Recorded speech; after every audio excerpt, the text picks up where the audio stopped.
Hi, everyone. Good afternoon. Welcome to the Metal Mentoring. Every week we take one of the incredible guests we had on Saturday and we hold them over. It is not all that often we do a repeat. There's only a few of them that we've done that for. And this is one of the very rare ones. And this is Cameron Herold, who, of course, has worked with companies that have gone from zero to, well, almost billions. 1-800-GOT-JUNK is just one of them. He likes to focus on COOs. So if you're one of those individuals that likes to keep a company together, because that's what a COO really does. They're the ones that really, I would say in a lot of ways, Cameron, they're the COO is the adult in the room, don't you think? No, I don't think so. I think it's like a traditional marriage with a husband and wife, or it's just the yin and yang. It's because there's a superpower that the entrepreneur brings. It's funny thinking about 1-800-GOT-JUNK. I walked in the door at 1-800-GOT-JUNK 20 years ago this month. Wow. And how long were you there? 6.5 years. Okay.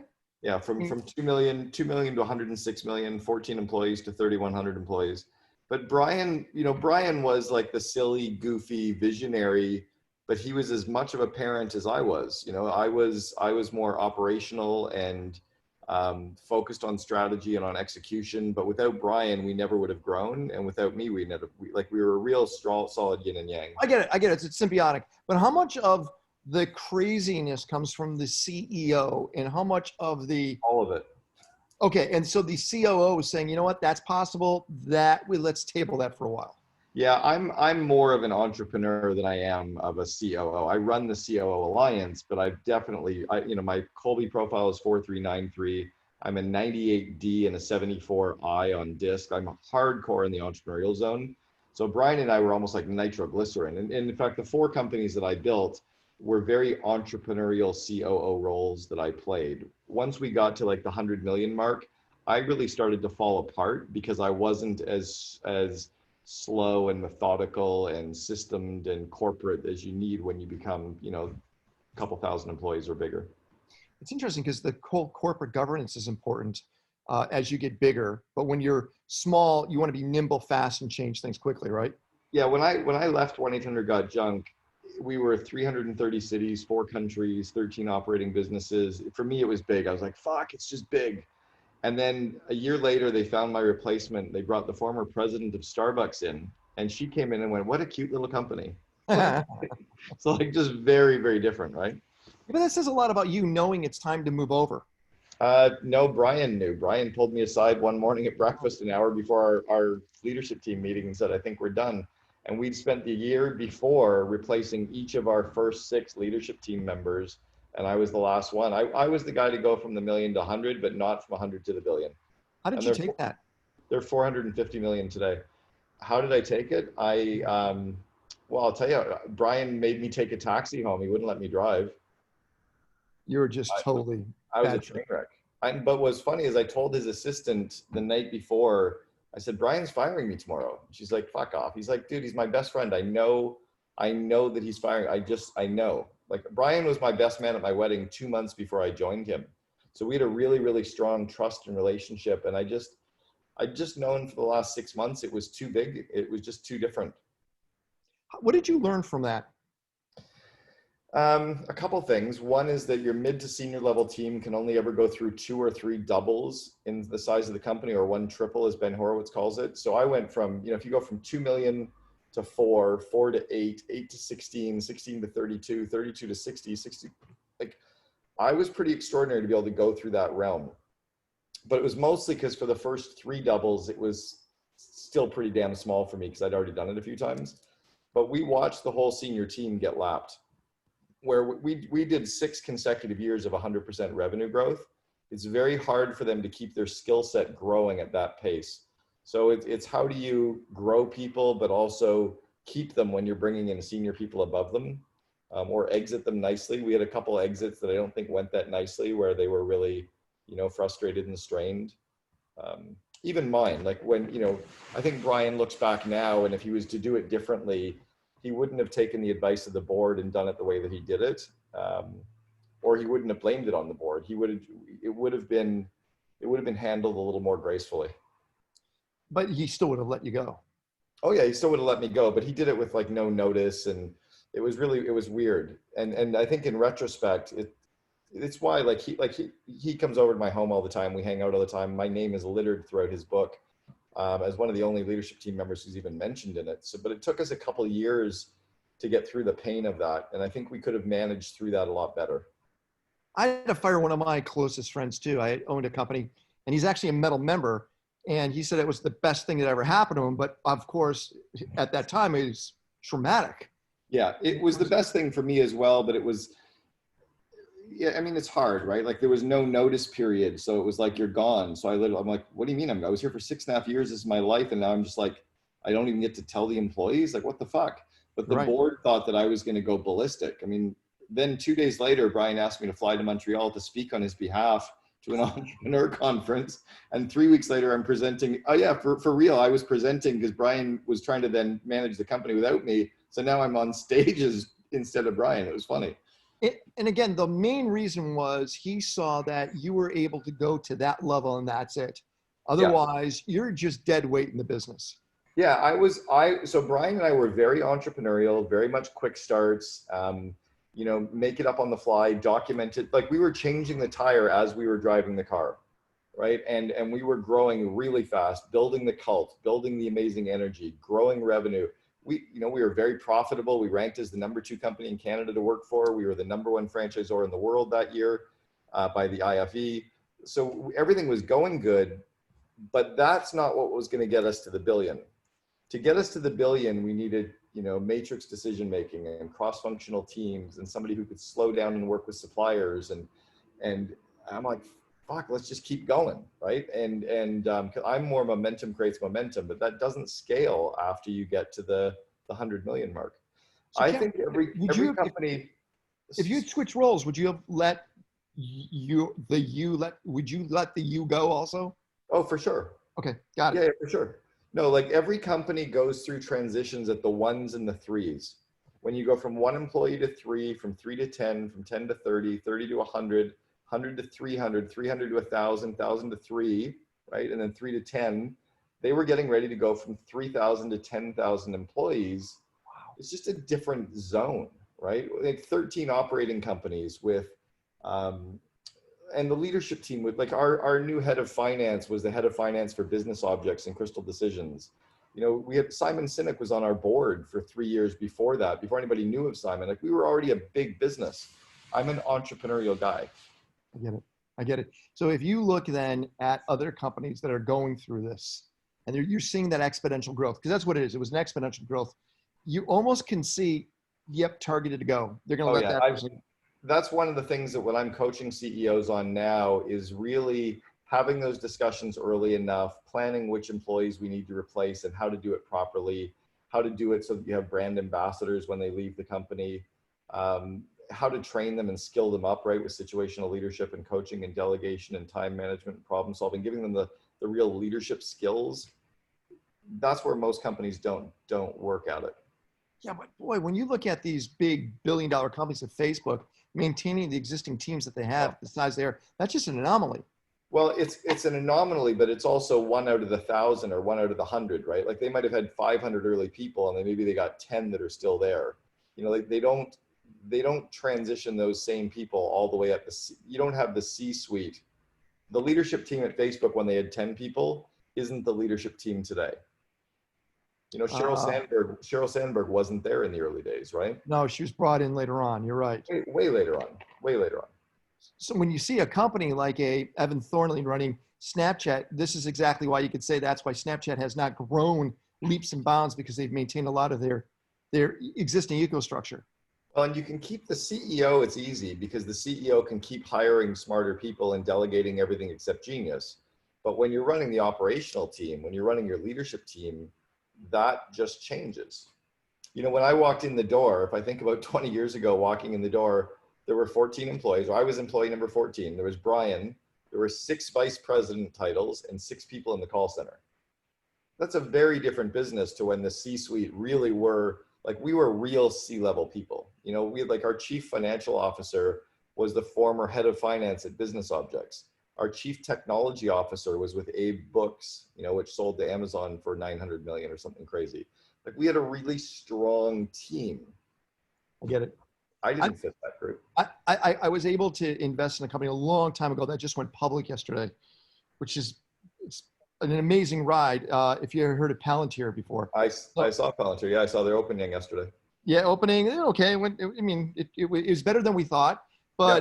But Alex has been ahead of that company for almost 16 years. I mean, him and Peter Thiel have been right there. Again, another rarity. But he would always say, and they have intense corporate governance, super, super tight. And a lot would say that it was too stringent, and that's why it took so long for them to get to where they're at. What's your thought of that? I don't know. I don't think I have the insights internally to say. Got it. I think it's a company to pay attention to, but that's not what we're talking Oh about. yeah, I like it. I looked at both them and Asana yesterday. I bought some Asana stock yesterday after the open, but and I'll probably acquire a little bit more. I might look at Palantir still. I just don't It's know the about business. 9.5. I think it's a $25 to $30 stock, but it's going to take a little time. Just FYI, but it's an amazing company. Okay. So guys, rare opportunity. Cameron has dealt with, like I said, some of the biggest companies, but also the biggest entrepreneurs. And he has mentored, he has mastermind with them. And this is an opportunity to talk to somebody that can really give us an inside look of what current entrepreneurs and business people are thinking, and CEOs, and where the industry is going. How many of you? I'll give you some insights on the very corporate level, because I actually coached the CEO at Sprint and the second in command at Sprint for 18 months. So Marcelo Claret, who had built Brightstar and sold it for over $1 billion and was then appointed the CEO of Sprint, Marcelo hired me to do some coaching with him and then to coach his second in command for 1.5 years. And that was in the first 2 years of the 4-year turnaround before they sold to SoftBank.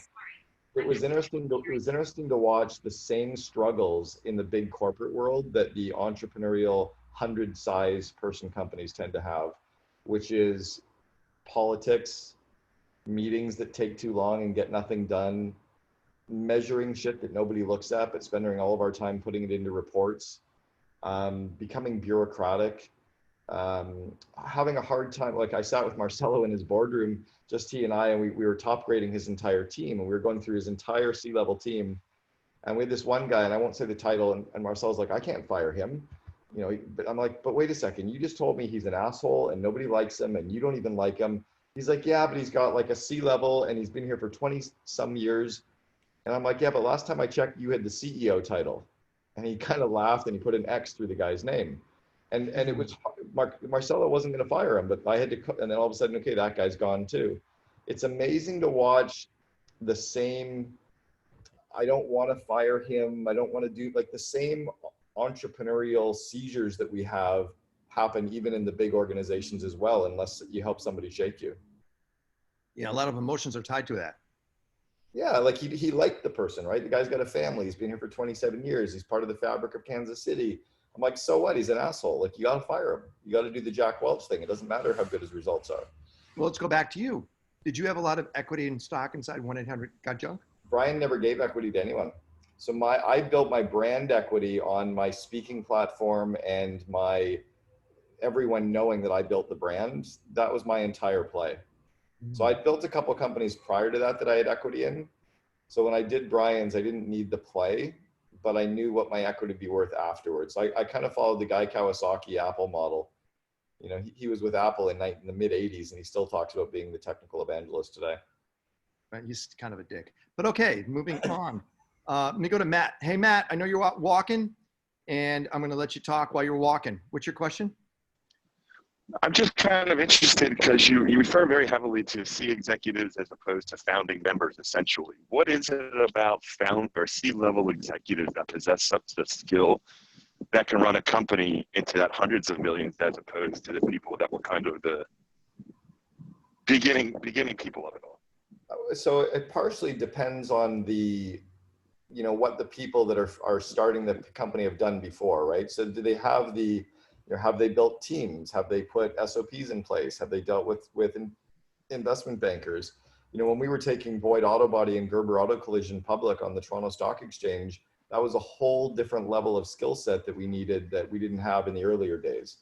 You know, when we have 13 different operating companies or opening up internationally or, you know, dealing with class action lawsuits because of things like, there was just a depth of experience that we didn't necessarily have as an entrepreneurial team. I think as I've seen a lot of title inflation over the last 15, 20 years, where entrepreneurs will say, I don't really care. They can call themselves whatever they want. They can be the chief technology officer in a company of 10. I think that's a disaster. I think you should be very careful giving out titles. You know, you can have the head of finance could be a controller, or a director of finance, or a VP of finance, or a CFO. The head of marketing could be a director of marketing, or a marketing manager, a VP of marketing, or a CMO. Now we've got chief revenue officer. The only reason we even have that title is the head of sales didn't have a C-level title before, so we gave them one. But all of that causes inflation on what you're paying people, and also expectation creep on what they think the role really does. The true C-level people, or executive VP level, are strategic. They can work together and collaborate as a team. They can control emotions. They've got a huge base of skill sets that they've actually worked on and been trained in. Like, you know, I've had probably 20 or 30 hours of training just on interviewing. I've had equally on meetings, on situational leadership, on coaching, on delegation, on time management. Most entrepreneurial leaders have never really had any true training in the abstract, but also with the concrete experience, and then, you know, time over, right? This is my third, where I believe we're going to go into an economic downturn that is exciting, but I managed through the 87, 88 downturn. I was doing, you know, running a 900 person company in the 2000, 2001 global financial, or the dot-com meltdown, and then the global financial crisis. There's some wisdom that comes with some seasonality, I think, as well. It's true. Harry? Great insights. Thank you. Thank you very much. Yeah, Cameron, these are terrific insights. I got a question for you that I hope isn't too esoteric. Serial entrepreneurs I see love to find opportunity, create a job, but they seem to have an exit strategy in mind from the beginning. And I'm curious that if you don't have that, is continuous growth necessary for a company to stay relevant? Or, you know, if you're passionate about building a company, can you stay relevant and be successful if you don't want to be, you know, a $1 billion company and have to manage that many people?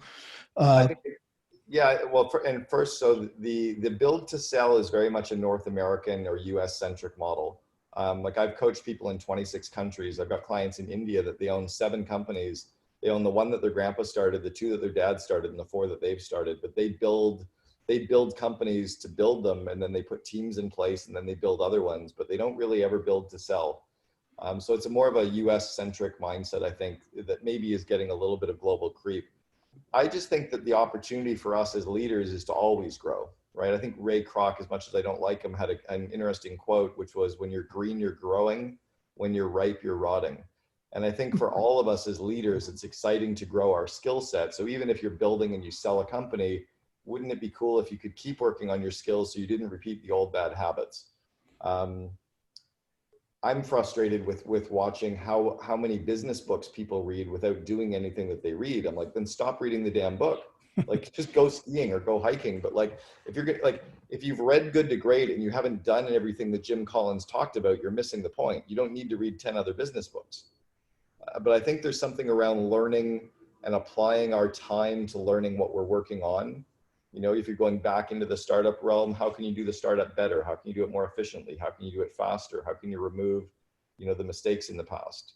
That's interesting you asked that, Harry, because it kind of is a connection from last night's conversation with Michael Burnoff, isn't it?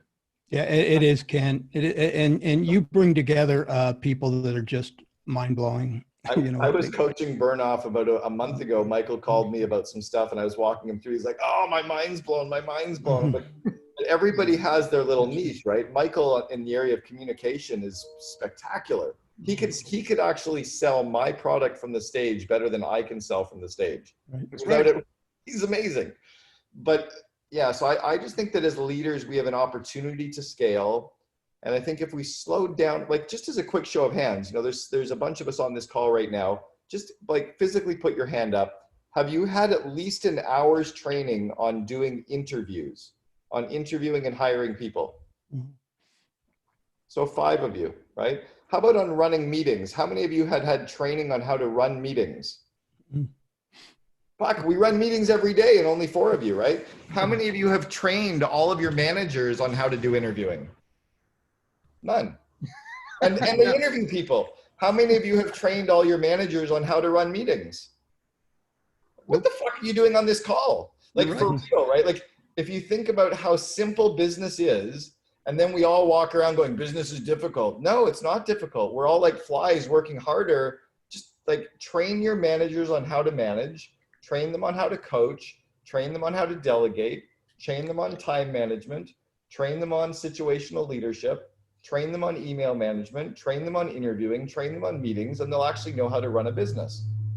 But to keep working hard, oh, it's hard to find good employees. No, good employees won't work for an average company, right? So I think, Harry, to your point, I just think most companies work hard instead of working smart. I was really lazy because I wasn't the smart kid. Like I went to the only university in Canada that accepted me. I got a 62% average. If you saw my transcript, you would laugh.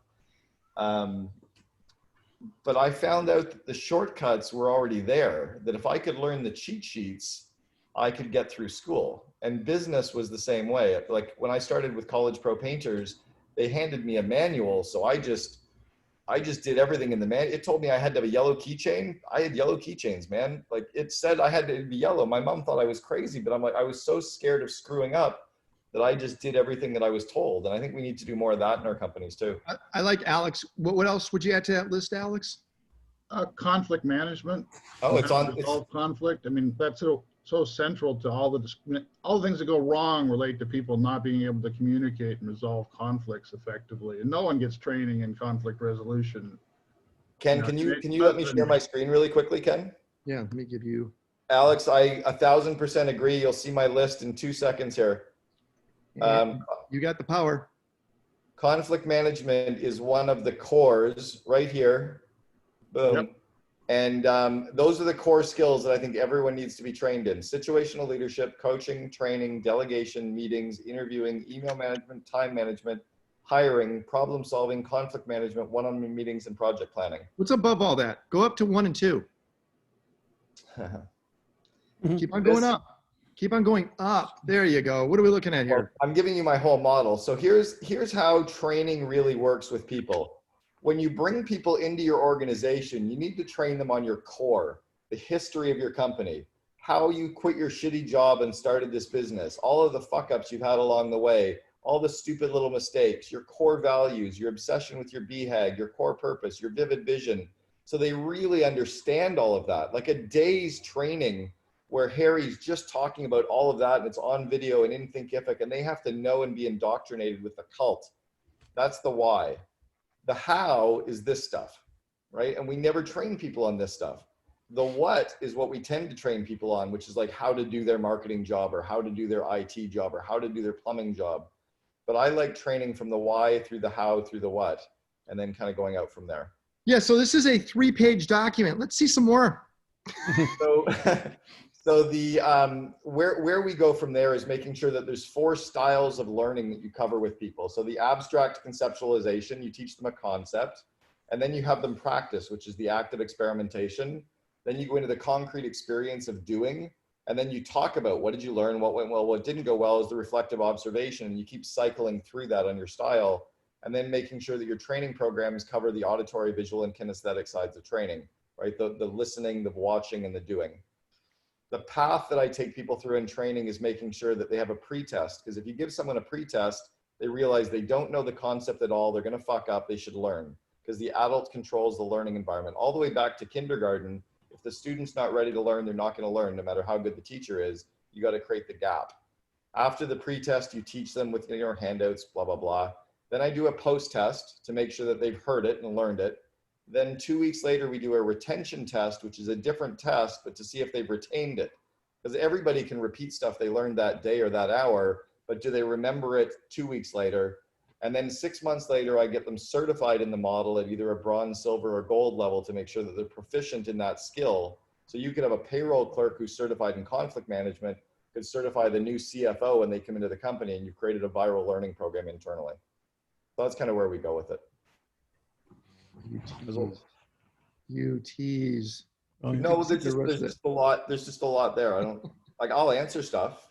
I know you are. We're doing that, and we're having fun. Hey, let's go after a couple of John Succumbing. Just to let you know, and I bring this up all the time. He has the best Thai restaurant in Los Angeles. And I love Thai. Sawadee. I love Thai food. Yep. Yes, yes. So Cameron, with the restaurant business, right? Like one of the most challenging thing I think personally is to scale, especially like my restaurant. I feel like there's so many passion. There's a family owned, and I started it. But every time I feel like people asking me, John, why don't you open,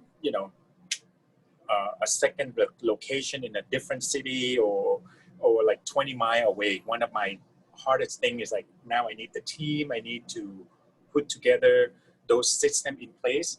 And I always wonder, is there a way that I can say, like, if my goal is to just have one restaurant in this location that I have been here for 20 years and try to make it more profitable by expanding, maybe creating sauce, maybe have some subscription base where now you can order, once a week, like a pre-ordered, and then, we know exactly what you're gonna, what you're gonna enjoy next week, and then just create more revenue that way instead of trying to expand.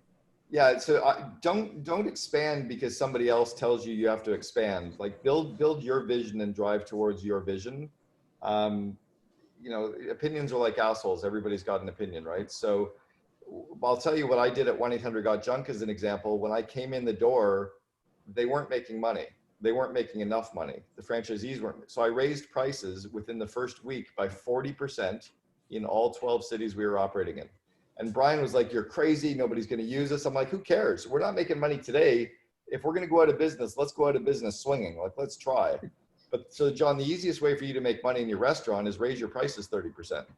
And then what we did when we raised our prices was we had a better brand, we had better service, we had better employees, we had better PR. And so we became kind of the FedEx or the Starbucks of junk removal. You go to any restaurant today, like you can go to a Thai restaurant and get, pad Thai or whatever. Right. Tom Kha Gai, Tom Kha Gai, or so, like you can get Tom Kha Gai for $6. You can get it for for $16. You could probably pay $26 for it. So, but then it better look the way, it better feel good. So I don't know. I think there's something around that. There's something around you deciding, and I like rip off and duplicate. I like to look at what are other brands doing that are doing well. I had dinner with Mark Tarbell, who was on Iron Chef recently in Phoenix, and he and I were talking about his business. He decided during this whole shutdown that there's no way he could make money by having Uber Eats and DoorDash deliver. So he got all of his waiters and waitresses. He bought 5 cars knowing he could resell them later. And he put his 5 people into these cars and branded them, and they became delivery people. So instead of having DoorDash and Grubhub and everybody deliver, he delivered, but they kept all the profit. They kept all the margin. Wow, that's a great idea. Yeah. Save about 20-25% for sure. Right. So, but wait, John, be fair. That means you have to get an app inside their hands that's going to order that then too. DoorDash and Uber Eats has that convenience of that app. So it's not as easy as saying we're going to steal that business. Correct. It's not so, but what I like doing is to rip off and duplicate. I like to find businesses like kind of like this, right? You take ideas having sex. You take one idea plus another idea, it becomes something. I would look for how other businesses in similar spaces or similar industries have scaled. The last part is I also look at people, time, and money as my 3 inputs. And I say, what's the best way to get the highest outputs? It might be to sell the restaurant and to do another business as well. But if you're passionate about the restaurant and you love the restaurant, but remember, you don't just know the restaurant industry. You know business, right? You know people, you know customers, you know supply, you know the P&L. So you know more about business than you might give yourself credit for. We often get into this niche thinking the only thing we know is Thai food. That's not true. Like it was when I left the house painting industry, I thought the only thing I knew was house painting. John, is that good? Very good. Like just one last question. So one of the things I'm planning to work on right now is because we have about maybe 100 order a day, let's say, and usually 30% of that 100 order it would come from my direct website. The other 70 is from Uber Eats, Postmates, DoorDash, Grubhub, and my goal is now to start giving the kind of a $5 off or $10 off to each bags that go out from my restaurant, letting the customer know that, hey, come to my website, sign up, and here's what you get. And hopefully hopefully I turn that 70% into my own, and I'm going to save a tons a year. Oh yeah, absolutely. Like I've got 3 clients that I coach that only sell on Amazon, and they're starting to do direct to consumer. So in every package, they're bringing people back to the website, right? Yeah, you definitely want to do that. Alex Nesbitt made up a good point as well, is it's sometimes easier to think about how would you run your business with 20 locations instead of going from 1 to 2. What would you do if you had 20? So what would you do if you were 10xing? And then I also like Michael Gerber's idea is that if you were to put a system in place for everything you do as if you were going to franchise, not saying to go franchise, but if you had to systemize everything as if you were going to franchise, you're ready to go to the next locations as well if you want multiple locations. Last part of that is I also feel that sitting on more than one toilet gets kind of messy. A person can only sit on one toilet at a time. If you're gonna have a second business, you need to have a team running the first business, so that you can start or run the second one, and you need to have a team, and then you can have a third, and you have a team, but you can't run 3. I would redefine that toilet scenario. I love it. It just doesn't work. Wonderful, wonderful. It's a crappy one. It's a shitty example. Hey, John, happy birthday. Turning 50 on Monday. 50 years old, John. Hey, 4 more days. Buddy. 4 more days. That's a great gift. Thank you. All right. Hey, I want to, and I hope you guys don't mind if I pick one of you guys, and I want to use one of you as an example. One of the highest educated persons in this group right now is Dr. Mark. Hey, Doc. Hey there. Mark, how many books do you have? I have 7, and we're launching one. I hope you'll have it. Let me talk. It's called Why Cope When You Can Heal, How Healthcare Heroes of COVID-19 Can Recover from PTSD. And we're launching a whole field. You'll like this, Ken, because it was a reaction to Chris Voss. So what we're launching, and I want to thank him because he talks about tactical empathy. Mm-hmm. And what we're launching is a whole field called surgical empathy. And surgical empathy is when you go into where people are locked down and they can't move, and you unlock them from their inside out when you can't convince them to do anything. So if you look at where people are locked down, it's like an abscess inside them. And so surgical empathy goes right in there, and you get them talking. And I've been doing a lot with, I will tell you, I won't mention people from Metal, but in the last 2 weeks, I've gotten 8 calls from parents worried about their teenagers. They're sullen, they're shut down. Yep. Yeah, I don't know what to do. I'm scared. And so, and I'm retired. I teach this stuff around the world. And so I've been advising parents, try this. This is how you open them up. And so, so I hope I'll get a chance to talk about that. Well, when do you want to talk? This weekend or next weekend? No, it comes out, the pub date is December 1st. Okay, so let's talk about that. As we get closer, let's talk about it. I do want to use you as an example, if you don't mind, Mark, and I apologize if I get too personal. And Cameron, I want you to hear this. Mark is one of the most educated individuals when it comes to a lot from personal self-growth and also self-identification, okay? Looking at how words hold us back, the word no, and how to actually elevate that and use it as a tool. I believe, and again, Mark, please do not take this personal because it's not. I believe he should be compensated 100 times more than he is. And I think he gets in his way because I think he believes his information, he has to give out to get validation. So he has to give out to get validated. And there's a pay gate that he neglects to go through. Do you agree with me on this, Mark? Well, it's actually changed. I mean, I'm busier and I'm making more money than I've done. Here's my philosophy, which I think goes along with Metal, is I give to everyone at all times and I focus on making them successful, but I'm identifying the natural born reciprocators who cannot stand being given to unless they give you something in return. They're the ones who cut you off in the first 3 sentences when they think they're going to get value, and they say, you need to bill me for this. You need to get a piece of this. I mean, they say it as soon as they're getting value. Mm. I try to identify the takers, and I'll give to them, but I don't really chase after them. And What's the your thought on belly, that, Cameron? Do you, And the do you know the Charles Schwab Ivy Lee model from the, I think it was Napoleon Hill's Think and Grow Rich? say what it is, Cameron. This was the guy who, he was a consultant and he went out and called on Charles Schwab's company and he said, you know, I'm going to teach you how to manage better. And Schwab's like, I don't need to know how to manage better, blah, blah, blah. Lee said, you know, I'll teach you a system and if you use it for 6 weeks, then cut me a check for what you think it was worth. And I can send you the whole story, but you know, 6 weeks later, Schwab sent him a check for $25,000. That was 100 years ago.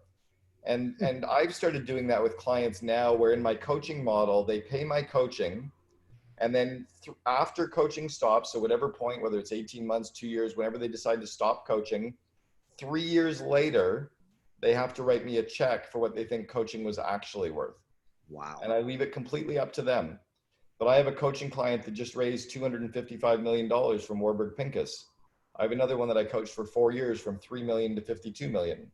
I have another one that just raised 22 million this week. So I know that there's checks coming. I don't know exactly what they are, but Someone just advised me, a guy who I've coached, he's worth, I don't know, $300-400 million. And he gave me this great advice. And it's along those lines, Cameron. He says, first of all, you want to be selective with people. And I'm coaching some pretty big people now. And he says, as soon as you sound transactional with really big people, they know it's part of it, but they're at a different level. yep. So what I've been doing, what I say is, look, and they'll say, so how are you compensated? And this, he told me to do this, and he said, well, give me $100 an hour to keep the lights on. And he says, well, how do you make money? I say, well, I make money by being bonused by the value for it later on down the road, but just pay me something nominal and, and hopefully let's just focus on you getting where you want to do. And then it was interesting. Yeah, I see. I like it, but I think it has to be a slightly more scripted so we don't stumble through it and sound like we don't know what the hell we're talking about. I think you can do it in a very elegant way. So one of the other examples I saw was, Ken, you'll know, who the heck's the coach, the high level coach, older guy, Marshall Goldsmith. Marshall's coaching price is $250,000 or zero. Tell me 2 things you want to get better at this year. And at the end of the year, cut me a check or don't. Oh, wow. Yeah, Marshall's, he wrote the foreword to my last book, and it's all about pay for performance. Right. And he's got and he knows he's good enough and he's not going to take the clients that can't afford it. So I just did that when we were in the midst of COVID. I went out and I said, you know what? I know there's a bunch of you that want coaching and you're skittish about cash because you don't know where we're going. I'll take 5 of you on, the first 5 that do 5 million or greater that want me to coach you. We'll start for 6 months. At the end of 6 months, you pay my bill or you don't. That's it. Wow. How have you done so far? It's the end of 6 months, right? One after 2 months joined my full program for the full year. 2 of them put their COOs into the CO Alliance and the others are continuing on and we've got 1 month left. So it'll be great with all of them. But what was interesting was I knew my coaching worked and I also knew that it wasn't a lot of time. And if I'm helping people and it's in my core purpose, it feels good anyway. As long as I only take on, like Mark said, as long as I only take on the right people, I know they're going to write the checks. Right. That makes sense. And if I'm so focused on where they want to get better, they're going to get better. The other thing I've started doing now is at the end of every call that I do, I have them make a list of the top 5 things they learned on our call. And they have to put a dollar value beside what each of them would be worth to their business. So I've got this one guy, Jason Hennessy. He runs a very high level digital SEO firm that only does digital for personal injury lawyers. So they're about an $80 million firm, 100 and some employees. And every call, Jason's like, that's worth $1 million. He's like, oh shit, that means my bonus check's going to be big in 3 years. Like, he's starting to remember what's going to start adding up. But what I have is a list of all these things. So in 2.5 years, I'll be nudging him every 6 months going, by the way, remember, and by the way, here's what you told me everything was worth. I like that a lot. Mark, I didn't mean to pick on you in a negative way. I just always believe, a professional's expensive and amateur's a fortune. And you are at the highest level of being a professional. And I just want to make sure you're there's also, Mark, you've probably heard this story. It's a short one, but it's the guy that goes out to the factory, walks around the machinery for an hour, takes out a hammer, hits the machine once, charges $1,000, and the CEO's like, $1,000, you only hit the machine once. He goes, yeah, I charged you $5 to hit the machine. I charged you $995 to know where to hit it. Yes. And some of that comes with the courage to go, like, no, we are the best or amongst the best, and we charge for that. One tip I got, I'll just share this. A friend of mine who was consulted the JPL for many years, and his model, he was an engineer. He basically said to them, he said, let's put a dollar value on, if this is successful, let's put a dollar value on it. And unless it's 10 times what I charge you, don't hire me. And what's happening, because it was JPL, the dollar value was in the millions. And so how could they shortchange him and give him, 5, 10 grand when he said, what's the dollar value if you achieve such and such? And if it's not 10 times what I'm charging, don't hire me. And so Totally. he was getting paid, 150, 200 grand. Right. Guys, let's do this. Mark, I hope that, by the way, congratulations, Mark. I'm happy to hear what's going on with you. I really am. That's great news. Thank It really you. is. Thank you, Ken. I want to talk to Addison. Addison, can you explain people what you're working on? And I think, guys, let's do. I just want to share one quick thing that Mark talked about. Yeah. Let's see. I decided to put in place what I call a 10x guarantee. So members pay $7,500 to join the COO Alliance. And I guarantee if they don't get at least 10 times their investment back in savings or profits, I give them their money back, but I let them stay in the program for the whole year. If you're in a program for 12 months and you don't get, and I'm telling them they're going to get between 75,000 and 750,000. Right. I'm like, if you don't get 10x, I don't even want you as a member. Yeah, they're not working it anyhow then. And it's not like I have a big cost of goods sold, but like if I was running a Thai restaurant, I would double my prices. And I'm saying, if you're not happy, don't pay. What cost was nothing. It was food.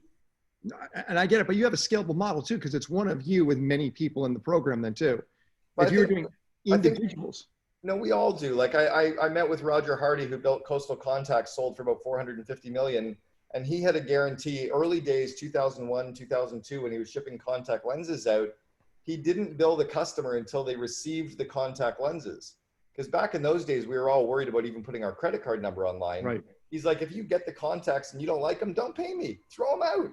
Don't ship them back. You're taking a different way of coaching. I mean, you really are performance, exactly what Mark said, performance metrics coaching. And then charge for it. And then if you don't like it, don't pay me. And you want the right people that are going to show that they're going to perform themselves, because they're going to utilize all your skill sets to prove, to validate they're making money out of it. And 97% of people aren't going to screw us.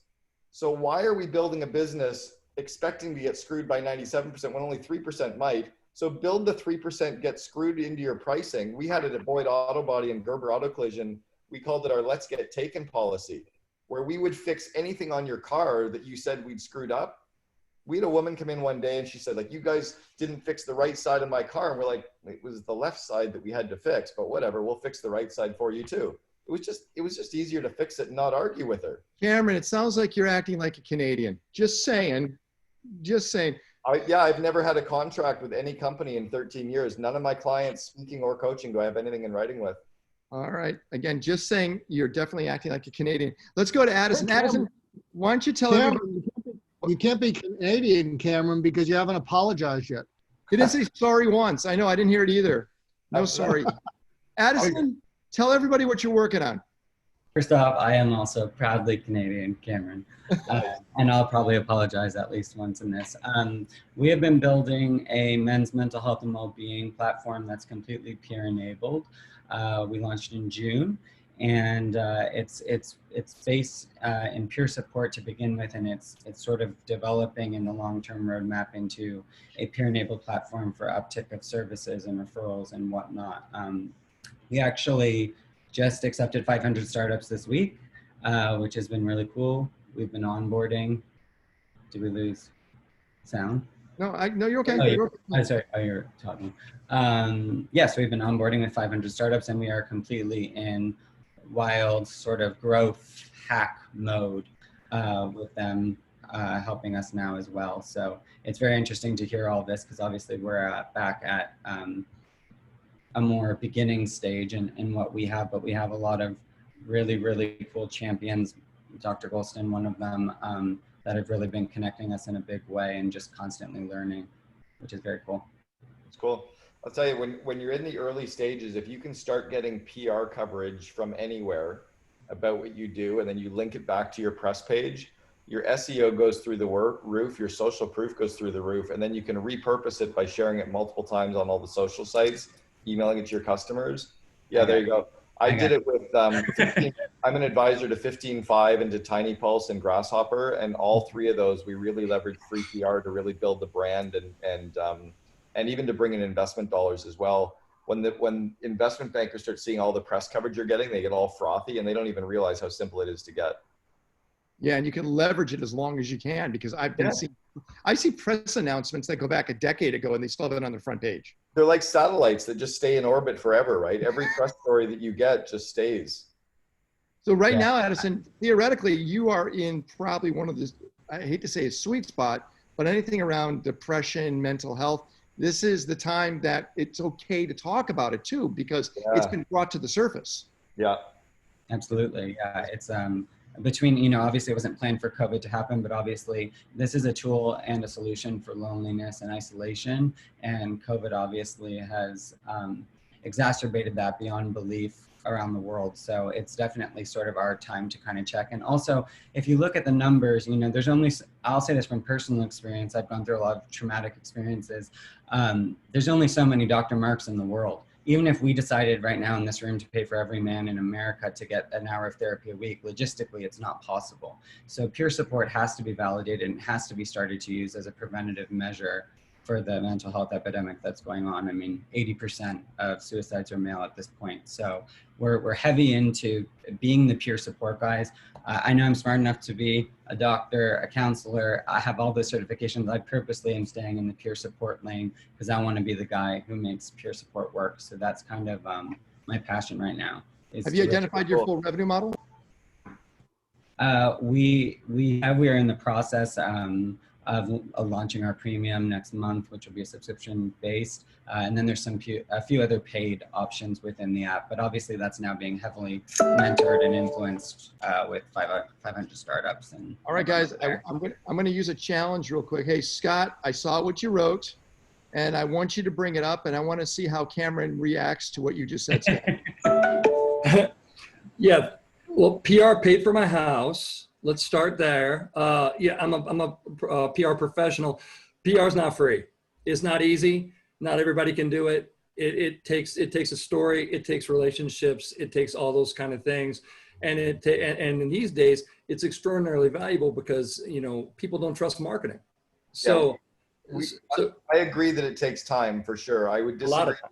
It doesn't take relationships. Where we landed 5,200 stories for 1-800-GOT-JUNK in 6 years, and we had no one with any PR experience.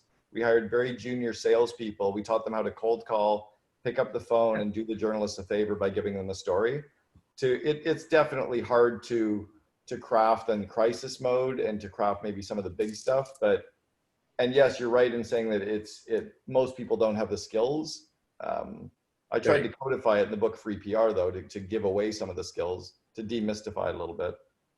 Yeah, it takes a lot of time, and founders of companies don't have the time, and a lot of engineering driven companies are the absolute wrong people to try to do it. Correct. So again, that's why I take issue with statements like that, because not only do I do it professionally, there's a lot of people that couldn't get the results that I get because you know they don't have the skill set. Again, a professional is expensive, an amateur's a fortune. We go right back to it again. If I want to get it done right away, systematically the right way, I'd hire somebody like that, exactly like you. And if I'm in a startup mode and I have no money and it's all bootstrap, you got to go after the local penny saver, the local publication to get something, right? And by the way, Scott, let's face it. If you do it on your own and you find out it takes 50 hours to get a small write-up, you start to appreciate what the PR guy does now. Definitely to make it happen. Correct. But we did it. We didn't have a budget to hire the PR firm. I had Kathy Savitt with MWW Savitt on retainer years ago, and we had Ray Drasman from San Diego on retainer. But what we did was we put a $5,000 a month person, actually 4,000 Canadian, so about 3,000 US a month was our salary, and we taught him how to pitch and how to pick up the phone. He got 600 stories in his first year. We got CNBC Squawk Box, we got Donnie Deutsch, we got Oprah, we got The front page of every business section of every major paper, Chicago Tribune, Dallas Morning News, New York Times, Wall Street Journal. We were in all of them. And this is back in the print days, right? Yeah, but, sure. But it's hard to do if you don't have the sales, if you're not a salesperson. Right. Yeah, and it takes a great story too. It takes a great story, and it takes crafting that great story. Yeah, exactly. We were marketers in a way as well, where we created 5 angles that we pitched for 5 years. We pitched the same 5 stories for 5 years, 6 years. Yeah. A lot of clients that I work with, they start their sentence and then they start talking about 3-letter acronyms so much, and you don't know what the hell it is that they just said. No, and I guarantee you that if you call a New York Times reporter and you crank out all those acronyms, you're going to hear a dial tone real fast. Yeah, you're dead. You know, you gotta be good in the moments that you get with the press. So Scott, thank you so much. Let me go over to Jason. Jason, you have a question? Yeah. Hey guys, thank you. Hey Cameron. So quick question. I work in like sales and trading, high yield, distress, corporate bonds basically. And, you know, COVID has really hurt my business because a big part of it is getting to know your clients, right? And knowing them at a personal level, interacting with them, and then taking them out to dinners, games, entertaining, all that stuff, in-person meetings, then really getting to know them and growing up with them. A lot of the people who I've grown up with are moving on to bigger and better roles, which is good for me because they're becoming, you know, bigger portfolio managers and stuff. But a lot of the new customers that do the trade execution are, you know, millennials, and they have every excuse in the world now to not ever meet with you or speak to you. Even when we're in the office, we have these direct phones that go directly to your desk, and you pretty much have to answer it because it's just going to ring all day. And they always get picked up in one ring every single time. None of those phones work anymore. It's all like instant Bloomberg chat. It's all cell phone. And it is like, it's so easy for people to ignore you. It's unbelievable, right? So just for an example, today, a girl who I've never met before, who has done good business, told me that she wants to buy these securities. So I buy them for her. She goes off the desk in a meeting, news hits, I lose like $400,000. And now she doesn't want to buy them anymore. Now I can't sell them. And I did it for her. If she was on the desk or someone else was there would be a trade to do. And this happens all the time. And we've turned into like bond bots. And the whole human interaction of it is removed. Any advice for that? No. Thank you. No, it's impossible. Because like I believe opinions are like assholes, right? We've all got an opinion, but I don't share them. I share experience. I have my old roommate was the head of derivatives worldwide for Bear Stearns when it crashed, and he wrote the book called Bear Trap. I'd call Billy. I got nothing, man. I've never worked in the space. I don't know the space. Okay. Yeah, but let's talk about that whole Zoom world that's going on. I was shocked to see the numbers that only 10% of office workers are reporting in New York City. Los Angeles is 42%, and I want to say Chicago is something like 28%. We're not seeing people going back to the offices. And I have a client right now who's the second in command for Wikimedia. They own the Wikipedia group, and she's got 415 employees. They just told all their employees to not go back to their office in the Bay Area until June 2021. Yeah, but Jason, you're right. What you just moved to Chicago. I grew up in Jersey, but I've been here for a while, and you know, I run the office here and know my clients, but like it has never been this difficult in my entire career. It's like because everyone has every excuse in the world. They honestly, what they do is they lie to us. So if we lie to them about anything, we go to jail. It's like all written down, but they can lie to us all the time, and that's what they do. It is like going to a poker table and you have the smallest stack of chips and everyone around you has the biggest stack and trying to survive every single day. Damn. So how are you outmaneuvering? What's your pivots on a regular basis? Because you can't just tolerate it. You have to find a way to solve this. I just keep grinding, like insane grinding. Like, you know, a lot of times I have to go behind these people's backs and go to their boss and who has way more important things to do to tell them what the hell is happening because they're not on the front lines anymore. And then they'll nudge them. But then after a while, it's like, all right, how many times are you going to go to my daddy and rat me out? Like, but you're going to have to, right? You're going to have to, you're in charge. I know. It's unbelievable. All right. Last thing before we get out of here. By the way, guys, I appreciate Jason. It sounds like we just all we need to hug you, buddy. Big group hug. God, let's, last thing, Cameron, I want to ask the question about bitterness. And I think of many of these guys, especially my friends. I have a bunch of friends that are pilots. Today, they were let go, right? Today, they were let go. We're seeing people right now feeling like everything else is making choices and decisions for them. They've been at a job or a career sometimes for decades, and the company had to let them go. And they were performing their job at the highest, most effective level possible, and they still had to be let go. Or they were running a company says, we got to downsize and we have to take away all the top level, highest earners in the company. And they know it's happening. They can't change it. How long do you stay frustrated until you start kicking your ass and start moving forward? Do you have a downtime? Do I? Yeah, did you have a down, like when you were let go from 1-800-GOT-JUNK? I never treated that like a job. I treated it like I owned the company as well. So I never worried about ever being gone because I knew I was an entrepreneur. I had my first company when I was 20 years old. So I grew up my dad was an entrepreneur. Both grandfathers were entrepreneurs. My brother and sister and I all owned our own companies between 15 and 25 years. So I never looked at it as a job. It was my company as much as it was Brian's. So when I just wasn't there, I took 3.5 months off to decompress and journal and think about what I was going to do. Didn't go for lunch with anybody, didn't check email for 3.5 months, played a lot of golf, did a lot of hiking. You did recover. You did go through a healing process. For sure. But I also wasn't so much a healing process as I wanted to decide what I was going to do next. So I decided to do a lot of journaling to figure out what I was going to do next. So every day I journaled for 20 or 30 minutes. I did mind maps and lifelines and yeah, you definitely used the time. You know, I'm asking is, Howard, have you recovered yet, Howard? Howard, I'm trying to unmute you, buddy. There you go. I got it. Yes, I recovered because I knew it was coming. So I started this whole thing months before they terminated me. Yeah, you were at Disney for how long? Oh, this time it was 4.5 years. 4.5 years. Yeah, but you recovered. You're on the other side.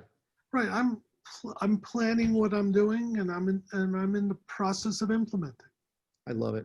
That's good. I'm happy. I definitely don't think that most people should be entrepreneurs. I think that there's about 3% of the population should be entrepreneurs, and the rest of the people should have jobs and be happy with it. I think it's really dangerous for people to think. I think people should be more entrepreneurial and shouldn't necessarily rely on everybody. But I don't think that I don't think that the vast majority of people have the mental side and the skill set to actually run and scale a business. They maybe can be freelancers, but they don't really have what it takes to run a company. Cameron, I took a bunch of screenshots of that document you didn't want us to see because you were so secretive on scrolling around. Got enough screenshots of it, so thank you for that. And I'll be sending you a check after I make a few $1 million on those ideas. Well, I'm actually building a course out on that content, which is why I wasn't going to share it. I'm going to have a course launch with Thinkific in January. I love it. Cameron, people want to find you, hunt you down, where do they go? CameronHerold.com or the COOalliance.com, and then the Second in Command podcast as well. You're awesome, buddy. Thanks a lot for making time and being our second time, buddy. Thanks a lot. Bye, Enjoy everyone. Bye, guys. Thank you so much.